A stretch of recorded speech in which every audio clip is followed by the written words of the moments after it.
वाराणसी में प्राचीन संत कबीर प्राकट्य स्थली में 10 दिवसीय कबीर वाणी कार्यशाला का आयोजन किया जा रहा है, जिसमें संत कबीर एकेडमी मगहर संत कबीर नगर के निर्देशन में यह कार्यशाला के आयोजन का 8वां दिन रहा, जहां कबीर वाणी के जाने माने कबीर गायकों के द्वारा कुशल संगीत में गुरुवाणी का पाठ किया गया।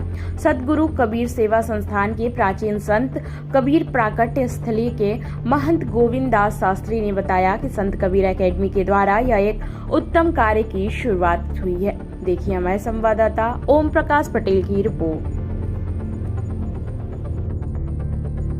मेहमान गोविंद दास शास्त्री, संत कबीर प्राकट्य स्थली लाड़कारा काशी वाराणसी। महाराज जी, किस तरीके का आयोजन किया जा रहा है? आज हम लोग अभी 10 दिवसीय कबीर वाणी पाठशाला का आयोजन किए हुए जो कार्यशाला का, जो कि संत कबीर एकेडमी मगहर संस्कृति विभाग और प्राचीन सदगुरु कबीर प्राकट्य स्थली के संयुक्त तत्वाधान में यह कार्यक्रम आयोजित किया गया है। इसके माध्यम से हम कबीर की वाणी को जन जन तक कैसे पहुंचा सकें, इस बात को लोगों में कैसे कबीर की रुचि जगे, लोग कैसे कबीर को सहजता से प्राप्त करें, क्योंकि आजकल तो हमारे सबसे पहले गुरु की आवश्यकता होती है, जानकारी की आवश्यकता होती है। तो हम कार्यशाला के माध्यम से कबीर साहब की वाणी को जन जन तक पहुंचाने का, उनके जो बताए हुए मार्ग है वो कैसे चलें, हमें कैसे रहना,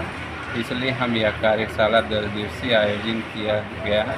और इस कार्यक्रम में जो अच्छे सहभागिता रहेंगे, जो अच्छे गायक रहेंगे, उसको आने वाले जो कबीर जयंती के अवसर पर उसको मंच भी दिया जाएगा और प्रशस्ति प्रमाण पत्र दिया जाएगा और सम्मानित भी किया जाएगा। महाराज जी, इस तरीके का आयोजन तो आप लोग को सबसे काफ़ी देखने को मिलता है, लेकिन बच्चे देखा जाए तो जिस जगह पे होता है वहाँ तो ठीक है, बाहर निकलते उनका दिमाग के लिए चाहे वो सारा चीज़ चेंज हो जाता है। क्या वजह इसका? नहीं, अभी देखिए आज आधुनिकता की दौड़ है, लोग हैं, लेकिन धीरे धीरे हम उस फिर प्राचीन परंपरा में, हम संत परंपरा में जा रहे हैं, क्योंकि हर चीज़ का एक समय होता है। जो हम पहले चल रहे थे, आज मोबाइल के युग में थोड़े से हैं, लेकिन अब फिर हम उसी, आप देखे होंगे जब हमारे बीच कोरोना आया तो हम लोग फिर घर वापसी की ओर, जो शहर से फिर गांव की ओर पलायन करें। तो ये जो है वाणी है, संतों की जो परंपरा है, स्थायी रूप है, कभी ख़त्म नहीं हो सकती। ये हो सकता है कभी थोड़ी सी बढ़ सकती है, थोड़ी सी घट पड़ सकती है, लेकिन आना हमें इस वही जगह। इस प्रकार हम दाल चावल से छुटकारा कभी पा नहीं सकते। दाल चावल ही हमारा मुख्य भोजन है, वही से और जो चीज़ें खाते हैं वो थोड़ी देर के लिए या कभी कभार खा सकते हैं, लेकिन हरदम नहीं खा सकते। उसी प्रकार कबीर का वाणी है, जिससे हम बहुत लंबे समय तक दूर नहीं रह सकते। क्या संदेश देना चाहते हैं बच्चों को जो दिन भर मोबाइल, आज के समय में दिन भर मोबाइल में समय बिताते हैं? क्या संदेश देंगे? वो वास्तविकता में आए और मोबाइल से छोड़कर जो व्यवहारिक जीवन में है उस कार्य पे अपना कार्य करें, क्योंकि मोबाइल से कुछ होने वाला नहीं है, खाली समय बर्बाद होने वाला।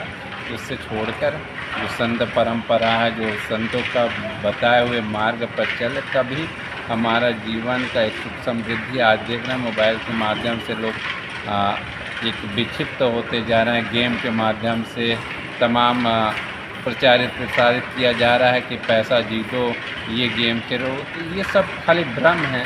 उतना समय यदि अपने कर्म पर लगाएं या काम करने पर लगाएं तो उससे कहीं ज़्यादा बेहतर कर सकते हैं। यदि वही रहता तो काहे उस चीज़ को नहीं करता, वो आपको बस भ्रमित कर रहा है, दिखा रहा है, भ्रम में डाल रहा है।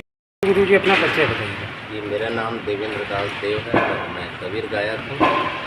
किस तरीके का कार्यशाला का आयोजन किया? ये संत कबीर अकादमी मगहर संस्कृति विभाग एवं प्राचीन मंदिर सतगुरु कबीर लहरतारा धाम का एक छोटा सा एक प्रयास है कि जब बच्चे अपने स्कूल शिक्षा से फ्री हो जाते हैं, जब टाइम खाली रहता है गर्मी की छुट्टियों में, तो इसमें एक कार्यशाला किया गया है, ताकि जिसके माध्यम से कबीर साहब के जो दोहा है, साथी है, भजन है, बच्चे उसको सीख सकें और कबीर साहब के विचारों से वो रूबरू हो सकें, उनके जो जो जीवन शैली रहा है कबीर साहब का, जो विचारधारा है, उसे वो जान सकें। जैसा कि जानकारी के अनुसार 10 दिवसीय कार्यशाला का ये आयोजन किया जा रहा है। जी जी। ये 10 दिनों में किस तरीके का क्या क्या रोज अलग अलग है, क्या क्या है? नहीं, इसमें 10 दिवसीय में हम लोगों ने कबीर की साखियाँ और भजनों को रखा गया है, क्योंकि 10 दिवसीय में हम बहुत ज़्यादा उनको नहीं सिखा सकते, लेकिन जो बच्चे जो स्कूल में पढ़े हैं जो साखियाँ, हम उन्हीं को ही वो संगीतबद्ध करके कम से कम 10 साखियाँ और 2-3 भजनों को रखा गया है। ठीक।